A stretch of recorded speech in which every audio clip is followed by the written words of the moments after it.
Hey, Pierce, how Hello. are you doing? I am doing well. How are you, Mac?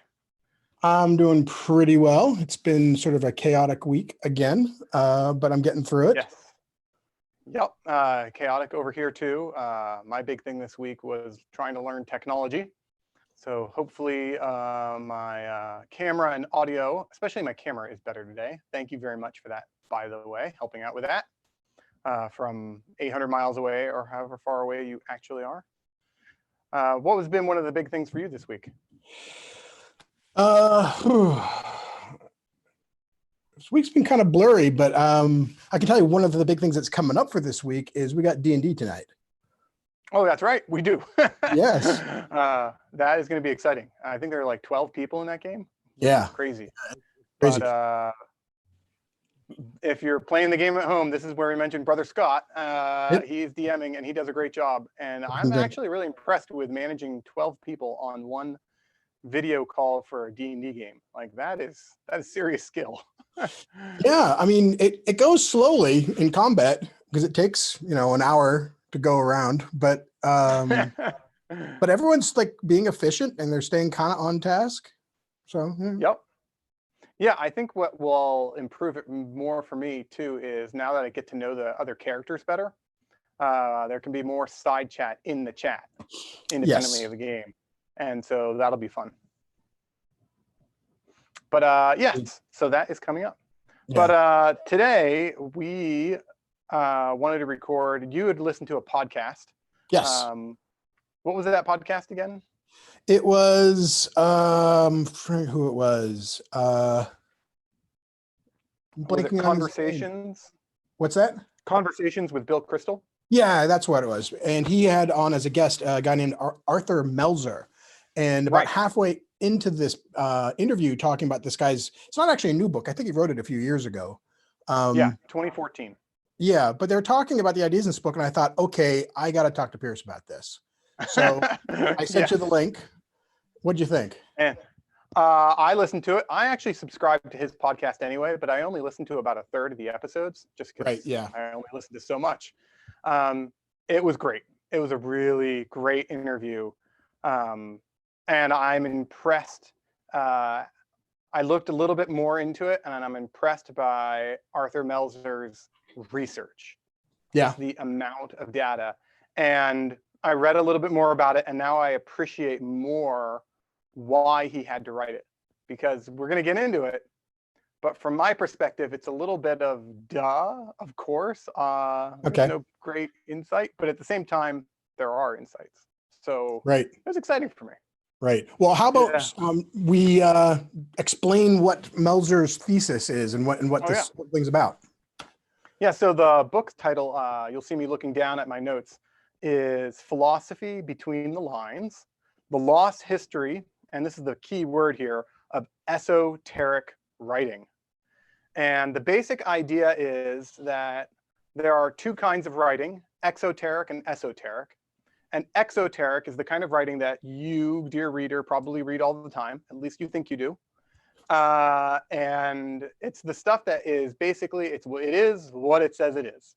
So Right. you can imagine a textbook saying, in this chapter, we investigate the division of the cell and how it blah, blah, blah. And the chapter ends, in that chapter, we investigated how the cell divided, blah, blah, blah, blah, blah. Most of the reading and writing that we do in the modern world is exoteric, is obvious, is not hidden, doesn't have secret meaning. It's pretty clear. Even when you read something like Harry Potter, the story is presented very clearly. Like, Yeah. here is the story. Esoteric, which I think has a negative connotation in today's world. Do you think so? Yeah. Well, in writing, I think people get impatient with esoteria. Yeah, I can even imagine my English teacher in college writing, "This is too esoteric." Yeah. I think the only place esoteric is allowed these days is poetry. Yes, and even That's about it. then, it's not as esoteric as allegorical or metaphorical. It's not so much that there's hidden meaning; it's that there's a deeper meaning. You don't need a decoder ring or a puzzle to figure it out. Right. Yeah. Tell the truth, but tell it slant is not the same thing as saying tell the truth, but use it by saying something completely different that may even be opposite of the truth. Yes, exactly. Now, this is one of those subjects without an example, it's really hard to talk about. So I'm going to give first an example in literature, only because I love mentioning this book whenever I can, and that is Mr. Penumbra's 24-Hour Bookstore. Have you read that? Yes. Yeah. Jill and I read that a little over a year ago. It's a phenomenal book. And I'm not mentioning it because it's esoteric, but because it is, in my mind, the best modern book about esoteric books. And in that, these guys are getting these old random books that seem to be about almost nothing of meaning, but have hidden inside them a secret code that if you unlock, you learn all sorts of mysteries. And that's the idea behind the thing. Right. And it's sort of what esoteric writing was thought to be. Another example of esoteric writing in a more practical and real sense is in Machiavelli's The Prince. Right. So I love The Prince. I think it's a great book. People even use the word Machiavellian to mean a politician or leader or ruler or coach who's manipulative, Right. tricks people, rules by fear and deception. And that's how you are Machiavellian. And to be fair, there are a lot of people that called themselves Machiavellians who were followers of his writing that fit that description because they were only reading the surface of what he wrote. Exactly. And now this next part. If you are a philosophy major and you have read The Prince, please do not be upset at me because you read it exoterically. But Machiavelli was writing at a time where it was sort of the beginning of the Age of Reason. You can think the beginning of the Renaissance, in the middle of the Renaissance. And there are all these Italian princes ruling these city-states. And they tended to rule them in irrational ways by their whim, by their mere desire, sometimes for good reasons, like they had good motive, but they did stupid stuff all the time. And so Machiavelli wrote a book that he's basically saying, hey, if you want to be in charge, a rational way of doing things is this way. You manipulate people that way. Fear will get you more than love because of these rational reasons. And he sort of gives a rational argument for why you should behave in a particular way, which is where we get the idea that you should be manipulative and scary and authoritarian, etc. Whereas, oh yeah, go ahead. No, go ahead. Okay, but Machiavelli's actual goal was if Medici's and these other rulers were ruling more rationally, that would result in less suffering at the common level. Exactly. Well, maybe not the common level, but certainly at his level. At his level. Okay, fair enough. I mean, he was the middle class level. Right. But exactly. The idea being that if he could get them to be more rational, even for terrible, selfish reasons, then they would be better. Right. And he wouldn't pretend that they're going to be wonderful, saintly people. He thinks, well, this is the kind of person that ends up in charge of a city-state. So, hey, if you're that kind of person. So he has a secondary reason. And that's why even reading The Prince now, if you don't realize his secondary reason, you might think that this Machiavelli guy is a horrible human being and that his advice is terrible. But if instead you think, wait, he's just explaining what works. Now it's, oh, so this is the means even to a good end. And it adds a layer and a depth of meaning to everything that he said. A couple of other examples I want to throw out there of modern books that address this idea of esoteric writing are two books by Umberto Eco. Have you read Name of the Rose or Foucault's Pendulum? I've read Foucault's Pendulum. I've seen the movie Name of the Rose. Okay. Which I actually think it was probably pretty good, but yeah, I like the movie. Yeah, the book has a ton more going on in the movie, which you'd expect, but doubly so compared to other books in the movies. The book Name of the Rose has passages that are written in other languages, and a central theme there is this hidden text, this hidden work of philosophy. Foucault's Pendulum, I think, is an even better example, but Umberto Eco, the author of both, is kind of obsessed with the idea of esoteric writing. he's a semiologist himself, so he studies symbolism. And for those who haven't read it, Foucault's Pendulum, the plot is there are these people who run kind of a vanity press, and they do a lot of business charging people to publish books on like the occult and conspiracy theories and stuff like that. And they put together a program that it's basically software that digests all these other occult loony books and then spews out original material based off of it. And it's complete and total nonsense. And it immediately embroils them in this horrible, deep conspiracy where all these different secret societies are after them. One of Eco's points in the book, as I understand it, there are a lot of different ways of reading it, is, well, he's in part kind of going after postmodernism and its attempt to say that you can read whatever meaning you want into a text and it's valid. But he's also kind of making a statement in general about I think the dangers of esoteric writing that doesn't follow rules. And if you just start playing willy-nilly with symbols, then you can create nonsense that the world's still going to take very seriously because those symbols have power in themselves. So it's a little bit outside of Melzer's topic, but for people that are interested in this subject and are intrigued by esoteric and exoteric writing, I strongly recommend both those books. So they're kind of tomes. I may have to actually read Name of the Rose now, because that definitely comes out in the book, or in the movie, I should say. But you can't really portray it in the movie because it's just a bunch of monks looking for books. Yeah, the movie's fun. It's a Sean Connery movie. It's medieval murder mystery the way it plays out in the movie. And yeah, there is that manuscript that people are at. That's the plot, or the MacGuffin is the thing. The Lost Dialogues of Plato, I think it was. Yeah, so let me give an example of a movie that I think is truly esoteric. All right. In a good way. And that is Pitch Black with Vin Diesel. I don't know if you've seen that movie. So in that movie, esoteric? I don't know if Vin Diesel is, but the movie is esoteric in a good way. I feel we've had this conversation. We're weird people. But anyway, what I was saying is that Vin Diesel is a prisoner and he's on this planet and it's pitch black and there's no darkness, but he can see in the dark because he's had some weird sci-fi surgery. Who cares, right? And there are these creatures that are afraid of the light that you almost never see throughout the whole movie. And they're always on the edge, on the shadows. And he's trying to get a group of prisoners to a safe harbor, a safe ship, in order to basically rescue himself. He's only looking out really for himself. Okay. There's a female in the group with them whose name is Trinity, and she is trying to rescue the prisoners. And he is one of the prisoners, really just trying to rescue himself. Okay. And through the journey, they sort of have this argument, and by the end, she gives up her life. She dies for the sake of Vin Diesel's life. And so Vin Diesel feels like he needs to take on her charge and rescue the rest of the prisoners, and he does. So now, this is esoteric. And is it really esoteric or is it just allegorical?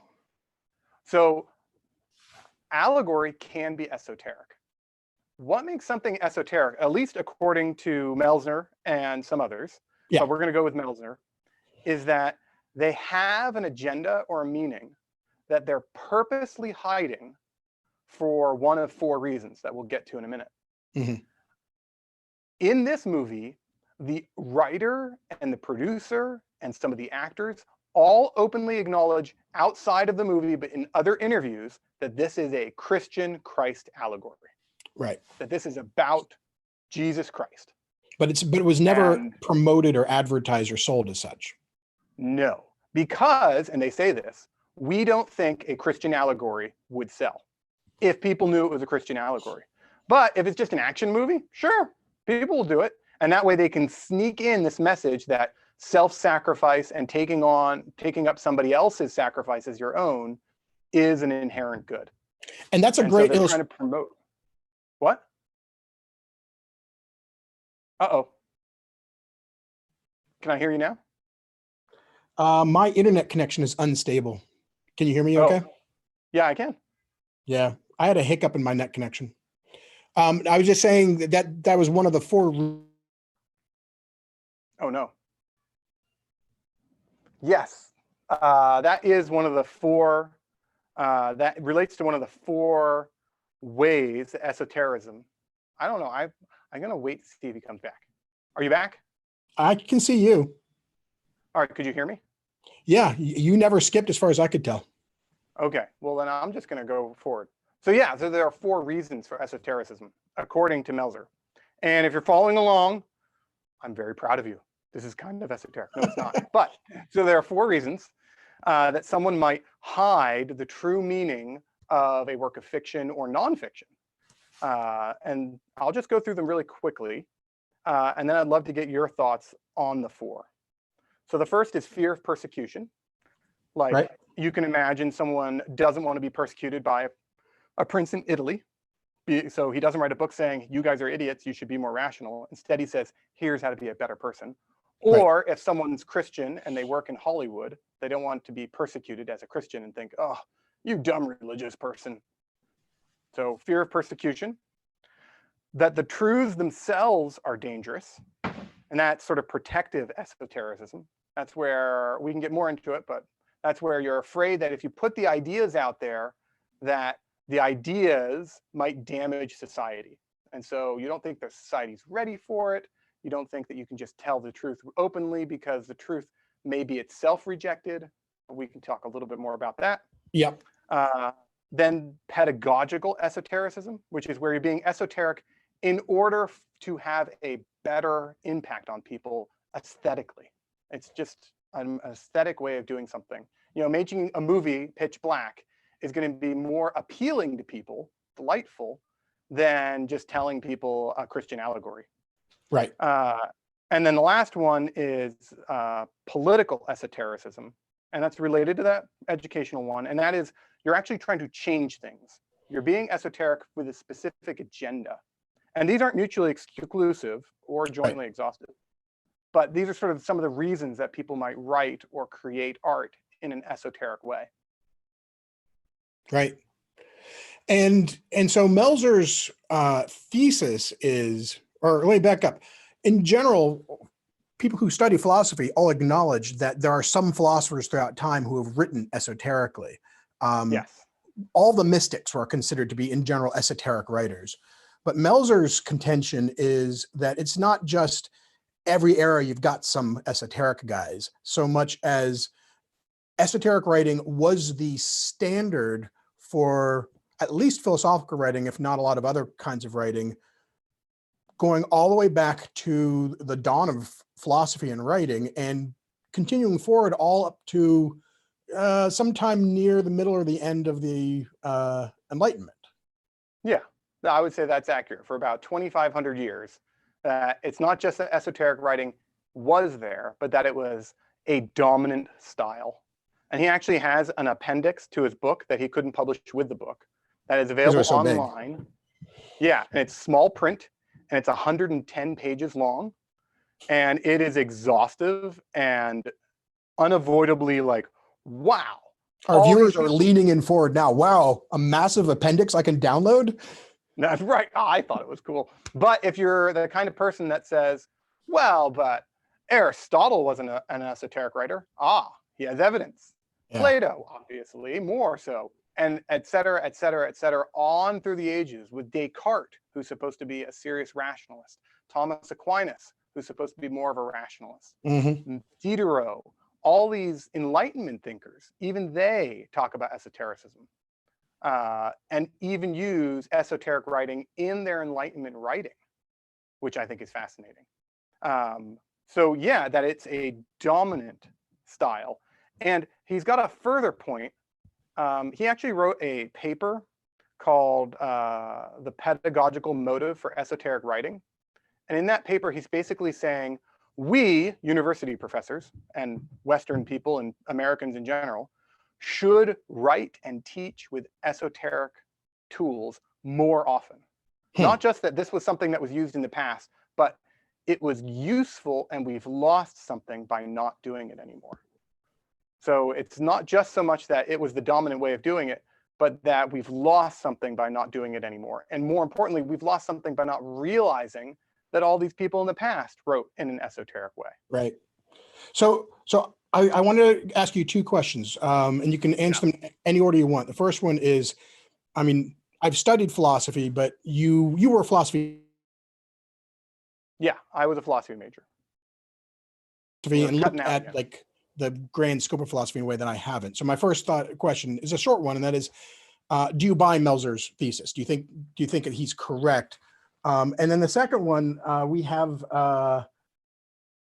B. Acronics in chat who asks, and I think we know who this is. So what is supposed to expose the true meaning for those who are supposed to understand the hidden meaning, or is it supposed to be kind of osmosed by the audience without them really seeing the true meaning? Okay, so that was an excellent question. So let me answer yours first because it's easier. Yeah. I basically buy his argument, especially when I read a paper of his where it wasn't just an interview, I could really delve into it. And that is that he's not saying that this is the way, but that it is a dominant way, one of the major ways. And that if you don't think about it, you're going to miss a lot. And that implies that a lot of people that are studying philosophy today are misunderstanding what they're reading. Well, in the philosophy world today, there is the tendency to read is called historicism. And that is to read things according to their context. So it's not so much that Machiavelli was writing a secret thing. It's that if you understand Machiavelli's historical context, then you can understand what he was trying to say. But that doesn't give Machiavelli personally enough credit to know his own context. Well, and it can actually it can completely mislead you too, because sometimes the way the esoteric writing works is the author would intentionally behave as if he's in concert with his times in a way to hide the fact that he's actually saying something that's really kind of revolutionary. And so yes, and this gets to the second question, which is how are we supposed to understand what's the true meaning? Right. And a great example of that is in Plato's Republic, near the very beginning. You probably, if you're watching, you probably were exposed to Plato's Republic. And if you were exposed in a cursory way, you might have thought, this is stupid. Does he really think that this would be an ideal society? At the very beginning of Plato's Republic, when Socrates and Socrates' friend that Plato's writing about are beginning to talk about this stuff, Socrates uses and you would agree that merchants are usually like this, right? He said, yes, usually. And then the rest of the thing continues as if merchants were always like that. And that's Plato's little wink and a nod, like saying, I know this isn't really possible, but assuming the ideal, here's what it would be, because then we can change the reality for the ideal. Right. He's letting you in on a secret at the beginning that he doesn't take himself totally seriously, that this is just a thought experiment. But a lot of people thought, well, Plato believed that philosophers should have this own class. No, it's a thought experiment that he was messing around with in a book. That's different. So maybe a way to summarize the answer is that in at least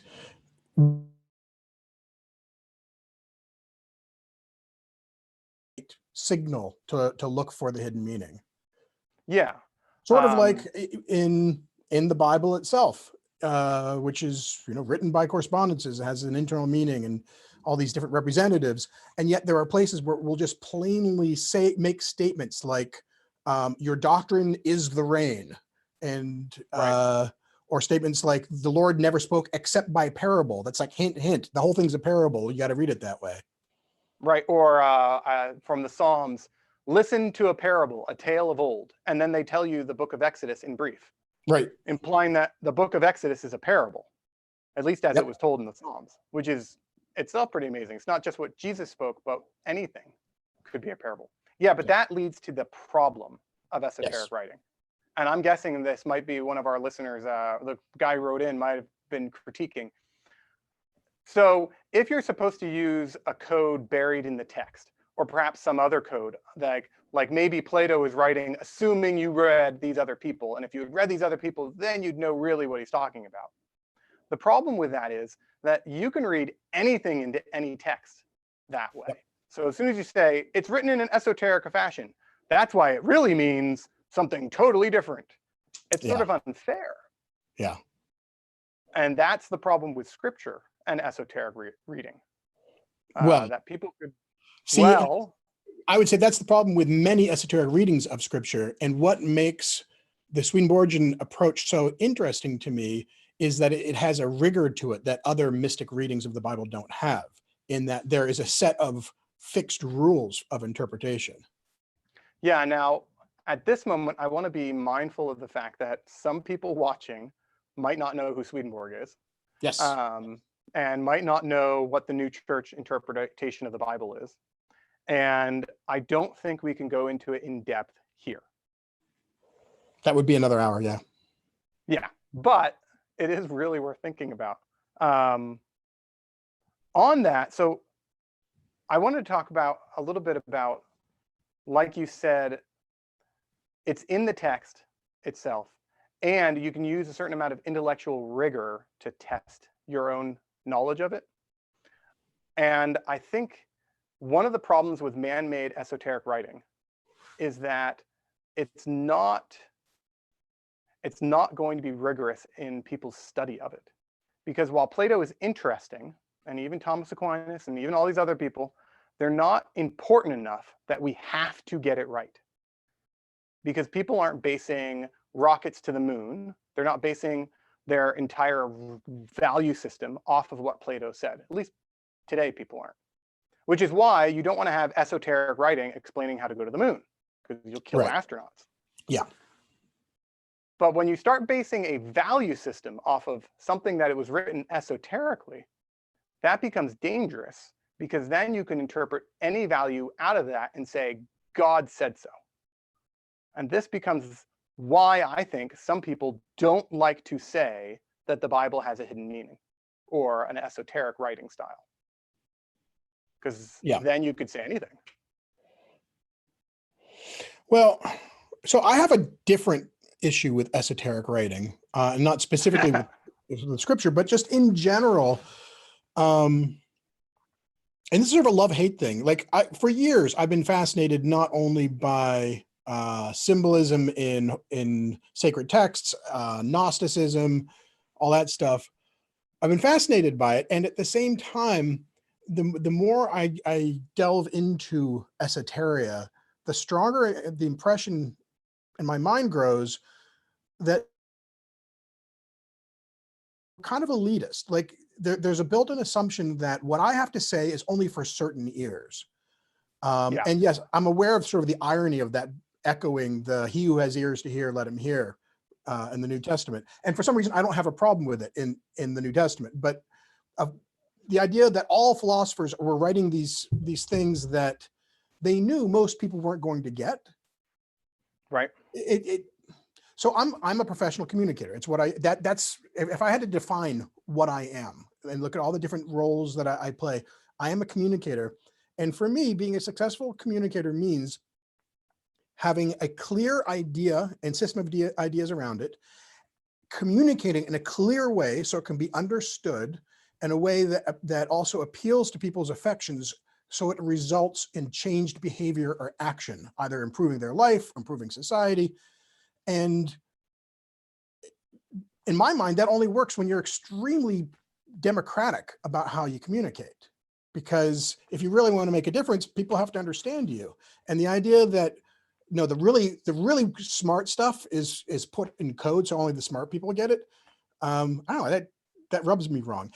And I suspect that itself is a product of the culture I grew up in, and that might not be an objective value that I should be holding to, but that is an emotional reaction I have. So I think we have to talk about the most famous esoteric philosopher I think that has ever lived, and that's Socrates, who didn't technically write anything down. Most of what we know about him, Plato reported, but other people did too. Mm-hmm. And what he would do is what's called the Socratic method, which was he would wander around Athens asking people really annoying questions. He would never give people a straight answer. He would always hint that there was a deeper answer or that he was getting to something. And the good people of Athens found him so annoying that they tried him, found him guilty, and told him to commit suicide. So they found him obnoxious and annoying too. Yes. And the fascinating thing is that he actually drank the poison. Yeah. And now there are different interpretations as to why. I'm of the opinion that it was because he was a humble person. He genuinely said, I think he genuinely believed that the unexamined life isn't worth living. And he believed that he did not have all the answers. That he was asking you questions not because he knew the answer, but because he didn't know the answer. Right. And he didn't think you did either. Plato would suggest that there is this ideal up here, and that nobody has a clear idea of the ideal. People think they do. Right. What we see is down here. As soon as you pretend to say that you know the ideal, which is to speak with more clarity than he would like, then you're being arrogant, or what he would call it hubris. You're thinking that you're like one of the gods. Okay. I'll give an example. I'll give an example of this, not from scripture, but in stories. If I write a short story, and just for artist's sake, it's about a dog named Lassie and a boy named Timmy. And I write a little story, and it's about Timmy playing at the well, to go back to an old thing. And as I'm writing it, I'm thinking, the reason why I'm writing this story is because I want kids to know they shouldn't play at wells. That's why I'm writing it. But I write it esoterically. And at the end, I never say that you see Timmy. I just leave it at the story of the dog rescued the boy, and the boy came back, hugged his mother, and the mother hugged the dog. And it was a loving moment. Later, other people could read that short story and they could say, oh, this story, it's about a boy and his dog, but it's really about the loyalty that one should have towards one's friends. And you need to sacrifice for your friends. That's what it's really about. That's the esoteric meaning that they read into it. I would be arrogant to say that they were wrong, because I just told a story in the world of forms. I just told a story with imagery that was real. And yeah, I had an ideal in mind. I had no esoteric reason, but because I stayed down here in the ground, I was able to contain more meaning than I was even aware of. I like that. Well, and in particular, I just gave a talk last week on a different channel about doubt and certainty. And there I was talking about how I don't like certainty. Certainty always seems kind of arrogant to me. So I don't know which is more arrogant, having the certainty to speak clearly, or the elitism to only speak to the educated, fellow elite. Well, I remember having an argument with a friend about Star Wars. This is when the episode 1 had just come out. Uh-huh. So Jar Jar Binks and all of that. Yeah. And we were arguing, and I think I was wrong at the time, but we were arguing about what Jedi actually are. And they were giving me this very new church Christian idea of what a Jedi is, and about lightness and darkness. And I was basically saying, yeah, but George Lucas didn't say so. He said this, this, and this. So that's what Jedi actually are. And he turns to me and he says, he's wrong. I'm like, he can't be wrong. It's his stuff. And he said, no, George Lucas didn't invent Star Wars. He discovered it. And then he ruined it. I was like, you're crazy. But the more I think about it, the more I think he's got a point. That Star Wars is an esoteric myth. And it has deeper meanings that the writers don't know. Not a myth. Yeah, but also once you create a work of art, the meaning, this is very postmodern, but the meaning is the communication of the person consuming the art, reading it, watching it, viewing it, hearing it. I'm going to, I'd say I agree with that, only bounded slightly. Yes. A purely hypothetical lunatic who reads an episode of Lassie and announces it's all about the glory of cheese sandwiches, I think is objectively wrong. Yeah, well, that gets back to our questioner's question, which is, how do you put limits on it? And this is one of the things what I think is why you should not base your value system off of Star Wars. And if you do, dear watcher, don't do that. Because but you it's can get okay anything to base you the value want. system off of the Bible? Yes, I think so. And the difference? Well, now we're talking about the difference between representatives or appearances and genuine truth. or the difference between face and hands and the veil and the clothing. And yeah, but so what do you think? Why do you think you can base your value system on the Bible? Especially if it's written I'm not so convinced much in an esoteric way. Well, you haven't totally convinced me that you can't base your value system on Star Wars. I think you can get pretty far with like a canon of Star Wars, The Simpsons, and The Office. Only if you grew up in a Judeo-Christian world. Well, yeah, that's like saying that Christianity only makes sense if you include the Old Testament. Well, it does. I did, so that works for me. Yeah, there's no way I'm going to convince somebody who grew up in Thailand that The Office contains wisdom, but for me it does. There's postmodernism for you. Yeah. Okay. Well, I'm going to let you base your lifestyle off of Star Wars if you really want to. I'll warn you, though. Well, I don't want to. I just think you could, and so the reason why I think it's dangerous. No, but here's the reason, though, because Star Wars is intentionally built on the monomyth, as George Lucas interpreted that whole theory, and I believe that the monomyth itself has its root in real spiritual truth. And if you want to take a Swedenborgian angle to it, you can talk about, fallen most ancient churches, lost ancient words, that kind of thing. But I think anybody who tries to faithfully follow the monomyth is going to, whether intentionally or not, produce something that contains values that you can, in fact, build your life around. I think How to Train Your Dragon is a great example of a film that you could very easily derive a pretty reasonable society from, because it is so faithfully following that monomyth. Okay, so I don't want to get too deep into the weeds of the fact-value problem. Okay. Yep. But that's a fun conversation. But I do want to. Yes, it is. But I do want to talk about another friend, Lyle's, his brick theory of philosophy. Okay. And that is, a philosophy is only as good as it is able to dodge a brick. So if he throws a brick at your face and you don't dodge, then your philosophy is useless. Like, is that a brick? Is the brick real, or is it merely, it's just useless. Dodge the brick. And I think that actually speaks to me about certain values that you may derive from Star Wars, from other things, is that we come to these things with certain base assumptions that I get into the fact value problem another time, but assumed values that we value before we get to the work of art or the document or whatever it is. So someone isn't actually basing their life off of Star Wars. They love certain ideals.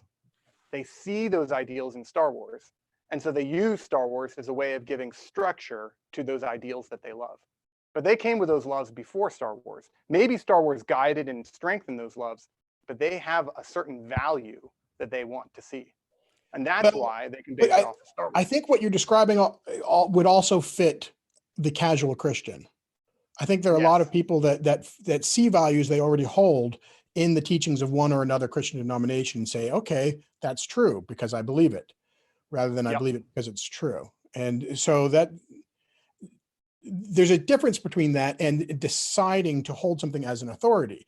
And I think you could hold the canon of Star Wars as an authority. I think it would be a mistake too. Well, when you're holding any work as an authority, Mac's cutting out for me again, and I wonder if it's my fault. I can hear. But when you're holding something as an authority, you're going to have to check yourself off of those core values over and over again. For instance, for me, the Bible has the 10 Commandments, and I use that as a check on anything else I try to interpret from the Bible. I'm a preacher. I take stories from the Word, from the Bible, and I expound on what I think they're meaning for our lives and what they're telling us about our relationship to the Lord. They're never going to say, you shall murder. Go ahead and commit adultery. Stealing's all right. Lying, maybe. They're never going to say that. They're never going to contradict, for me, the 10 Commandments or the 2 great commandments, love the neighbor and love the Lord. Right. So there are these core values that, for me, are a check on all the other things I may read into something. Right. And that check is in the document itself. And in the document itself, the Bible, are things that point back to it, back to saying, hey, if you're going to look for deeper meaning or for other meanings, here are clear statements that you can find yourself that should help you not mess up anything else you do. Okay. I don't think Star Wars does that in the same way. Well, I think one of the differences between specifically the canon of Star Wars and the Christian canon is that the Christian canon contains narrative works, but it also contains expository doctrinal works, which are direct commands and teachings. Yes. And the canon of any mythology usually is just presenting the narrative portion. Yeah. And that is a tricky thing. So this has me wondering, to get New Church speaky again, whether or not the ancient word had doctrine. I don't know if there's a way to get an answer to that. And by that, I mean like direct teaching, even though it was all written by means of representatives. Yeah, I don't know. Maybe that's a bad question because there's not really much we can do with that. Well, I don't know, but I do think about this with stories and values. I actually think that the Lord innately gives everyone an affection for truth, for divine truth. Yeah. And I think what that means is that we do actually have innate good values that are very unformed and are very kind of messy. I think that we're born inclined to evils of every kind and are basically self-centered and selfish. But we also have an aspect of ourselves that inherently aspires to these good things. And that when we run into them, they ring true. Right. So thou shalt not murder just sings. And it Right. goes bong, and in your head you go bong. Oh, that's not just an idea, but that's important. Yeah, the way Swedenborg writes it is the ability to see truth in its own light is something all humans have, regardless of intellect, knowledge, experience. And I believe even more so that the sensory world contains those truths inherent to it, which means when you put a character in a black helmet with a mechanical voice and a big billowing cape with dark lighting and a red glowing saber, he's the bad guy. And whatever he says is bad guy stuff, independently of the script and all this other stuff. And that a lot of the reason why Star Wars works, especially the original trilogy, is because of the lighting and because of the motifs. It's the stuff on the ground. It gets back to that point about the story. If it's grounded in those images or in the correspondences, in the things that are hard down here, then the truth that is ideal can flow in, even if George Lucas doesn't even know what he's doing. If he doesn't know anything about the monomyth, the fact that he's got a character all in dark with a red sword, with a mechanical voice and a billowing cape who's mean and scary, that's going to tell us stuff. And nowadays, the very fact he calls it the light and the dark. Nowadays, it's very, very popular in all forms of fiction to intentionally subvert that. Like, I'm going to leave the TV series aside, but the novels in The Song of Ice and Fire, Game of Thrones and all that, one of the principal points that Martin is trying to make is that often the pretty people are evil and the ugly people are the ones who are somewhat noble. Yes, and that is true in reality as well. But we even can sense that just by when you say it. Well, but see, I wonder if the postmodern or post-postmodern love for the anti-hero and for the subverted trope and for the good guy wears black and the bad guy wears white and all that is somehow or another corrosive or damaging long-term for society's health. I'm not saying that it is, but I wonder if it might be. I do worry about that. That gets back to my point where I just use it as a warning. I wouldn't base your philosophy off of Star Wars, your worldview or your way of living or your value system or figuring out whether or not you should marry someone or whether or not you can divorce someone or whether or not you should spank your kids or not spank your kids. Like there's some actual real mechanical things you have to decide in life. Right. that matter a lot. Well, but so Whether you or say not I you think wouldn't base my life on these things, but forget Star Wars, just popular culture in general. People do base their lives off of things that they derive from the popular art around them. Right. Well, I was saying is I wouldn't from Star Wars, and I really wouldn't from Breaking Bad. Yeah. Because, you know, it's like Breaking Bad's a good example of what I think of is esotericism gone wrong. Or another way of putting it is, what would you call it? No, you know what? I like esotericism gone wrong because really, and I was not a big watcher of Breaking Bad, but I'm familiar with it in outline. The premise was this person's becoming worse. This is a path into darkness. And for some of the audience, there was an appeal in it that was, I don't think, the intended appeal as the show was originally designed. Yeah, well, I think there's a modern equivalent, modern, as if that's not modern, a current equivalent in The Tiger King. Most people watch The Tiger King, and I haven't watched it because I couldn't. That should be another spot on the bingo card now that we're in the world of Tiger King COVID binging. Oh, Tiger King. But for me, Tiger King is offensive, and I actually think it's a force for evil in the world. Yeah. I think that 98% of the people watch Tiger King and think, this guy's a moron. And a percentage of them think, this guy's evil. Yeah. I also think there's 2% who's thinking, yeah, I want to do that. That's how I'm going to base my life. I'm going to be a tiger person. It might be lower than 2%, but but I'm concerned with even a fraction of a percent. Well, a larger percentage of people believes dumb things more often than other people. I know. And the first thing that popped in my head as soon as I finished speaking was that 1 out of every 3 Americans believe that Elvis is still alive somewhere. So exactly. That's a perfect example. Now, I don't care if he's alive or not, but I really care that people don't base their life off of Tiger King. And so I feel it is my duty to tell people, hey, watch out for the media you consume, because it will influence you and you don't necessarily know what. So I guess I'm a little bit prudish that way. So those kinds of things actually kind of make me nervous. I have friends and family who watched Breaking Bad, and I'm not worried about it influencing their lives mostly. But in as much as it glorifies essentially somebody who is part of one of the worst epidemics going around in America today, and that is the opioid crisis. That's bad news. Yeah. Like, this guy is sick. He's sad. He needs help. He needs jail. Like, this, there's nothing glorious or funny about it. This is really bad news. So yeah. Can I change the subject a little bit? Yes, please. You know, how long have you been on? A long time. Let me look. This is about an hour. But I got to ask this question.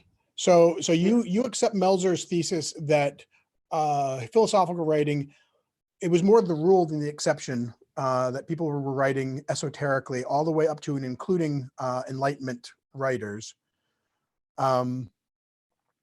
Would you say, at least with regard to his philosophical works, if not the theological works, would that be applicable to the writing of Emanuel Swedenborg?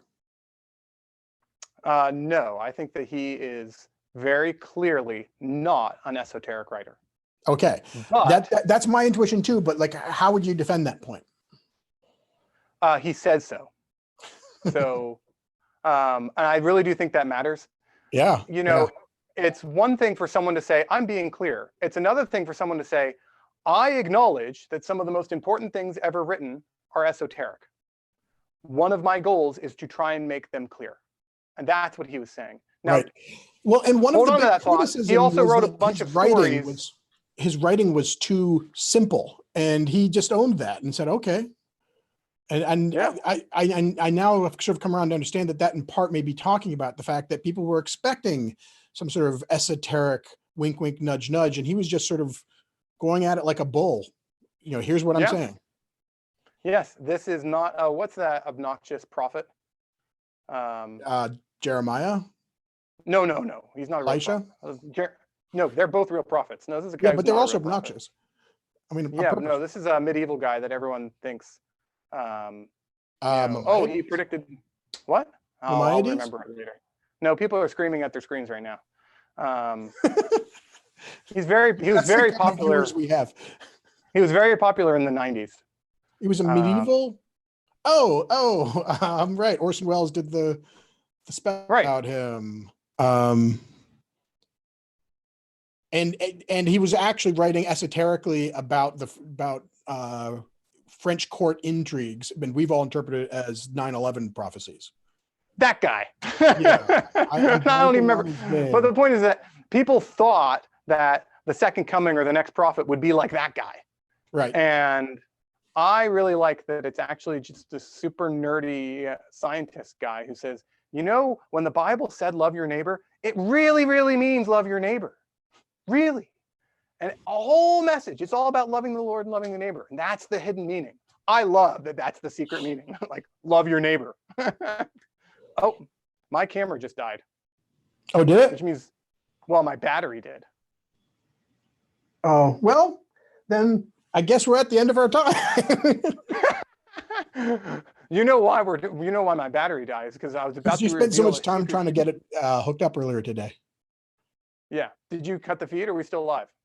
We're still live because your voice is still coming through. You're just looking very surprised and excited. But I think maybe that we can just wind it up. You can be just voice only. Well, what I was going to say is I think that the reason why it died for me, oh, look, now I'm in low, now I'm not, is because I was about to reveal the secret truth. Oh, and it was an esoteric move. The universe wanted to hide that. Well, you'll have to tune in next time.